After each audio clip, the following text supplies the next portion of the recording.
एक ऐसा शख्स जिसके पास शिकागो यूनिवर्सिटी से एमबीए और पीएचडी की डिग्री है, जिसे देश विदेश से 7 मानद डॉक्टरेट मिली है, जो खुद को क्वांटम चेतना का ज्ञाता बताता है। ये कहानी है फरार स्वामी चैतन्यानंद की, जिसकी डिग्रियों का पहाड़ उसकी काली करतूतों को छिपा नहीं सका। ये तस्वीरें हैं दिल्ली के पौष इलाके वसंत कुंज में मौजूद एक नामी आश्रम की।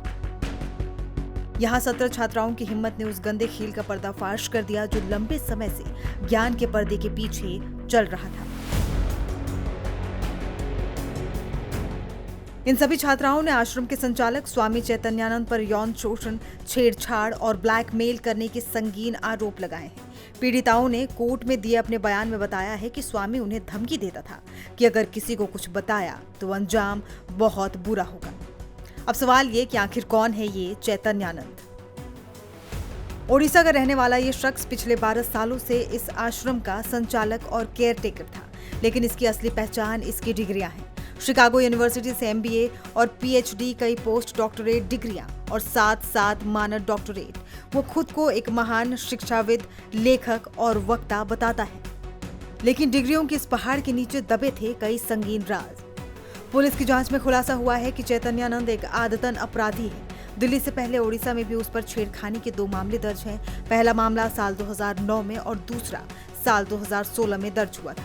यानी ये शातिर अपराधी सालों से कानून की आंखों में धूल झोंक रहा था। इतना ही नहीं, पीड़िताओं का आरोप है कि आश्रम की कुछ महिला वार्डन भी इस घिनौने काम में स्वामी की मदद करती थी।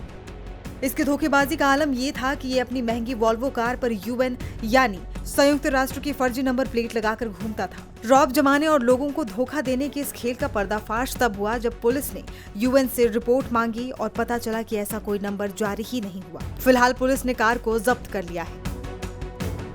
एफआईआर दर्ज होते ही ये पढ़ा लिखा पापी फरार हो गया। कानून के शिकंजे से बचने के लिए वो चूहे बिल्ली का खेल खेल रहा है। वो लगातार अपनी लोकेशन बदल रहा है और मोबाइल का इस्तेमाल भी नहीं कर रहा। पुलिस सूत्रों के मुताबिक उसकी आखिरी लोकेशन उत्तर प्रदेश के आगरा के पास मिली थी। इसी बीच मुख्य श्रृंगेरी मठ ने भी आरोप से पल्ला झाड़ते हुए उसे संस्थान से बाहर कर दिया और कहा है कि वो गैर कानूनी गतिविधियों में शामिल था। बहरहाल, डिग्रियां, धोखा और धमकी, ये 3 शब्द इस मायावी स्वामी की पूरी कहानी बयां करते हैं। दिल्ली पुलिस की कई टीमें उसकी तलाश में जुटी है, लेकिन सवाल ये कि ऊंचे ओहदों और बड़ी डिग्रियों के पीछे छिपे ऐसे भेड़ियों को हमारा समाज पहचानेगा कब?